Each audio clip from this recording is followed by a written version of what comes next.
Hi, my name is Sandy and I am an ER nurse. What we're going to discuss today is conflict and conflict management, um, which is something that most people are not very comfortable in discussing. However, if you look up at the literature, conflict is actually unanimously a good thing. It can lead to a broader mind, it can lead to new information, and it can lead to a better understanding of things. However, it must be done tactfully. So if you are in conflict with somebody or arguing with somebody and your intention is not to better the situation, then that conflict is not a good conflict. However, there are ways to better your conflict. Everybody in conflict deals with things differently. That's inherent because we are all different people. But there are a few principles that are important to kind of understand, and they're suggested to make conflict resolution more easily attained. To better the outcome, you must have emotional intelligence. Emotional intelligence will allow you to understand where the person is coming from so you can meet them in the middle. You don't have to give in completely, but compromise is a big deal. You must remain calm, you must remain rational, and remember that your response to the conflict that's presented to you can either diffuse the situation and make it better, or detonate the situation and potentially ruin a relationship forever. It is also suggested that you actively listen, but that you do not throw blame. Blame does not help anything, and that's proven. Regardless of one's feelings about a topic, about a conflict, about anything really, it's important to understand where your own emotions are. If you are too emotionally charged, or if you feel that the person who is in conflict with you is too emotionally charged, it would behoove the situation if you would take a few minutes to understand those feelings, to calm down a little bit before the conflict can proceed. That way, the conflict can be managed better and you can come to an agreement.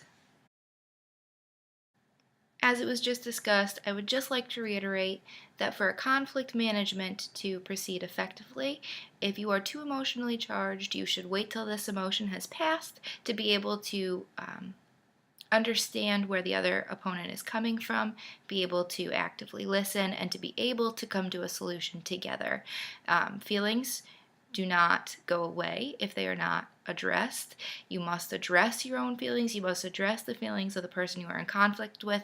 Otherwise, those feelings will fester, and that will breed conflict that could be indefinite. I would like to give you an example, and as usual, I would like to make the example relate to my brother Christopher. My brother is profoundly mentally retarded, but he is my favorite person in the whole wide world. So he is at a facility where he receives care 24/7. Not like a nursing home, but it's a residential facility. He has a good family, and we are involved in his care very much so. We're that annoying family that's always there, providing support to him and kind of always advocating for him, which may be a little bit annoying. However, not for him because he usually benefits from it, always benefits from it.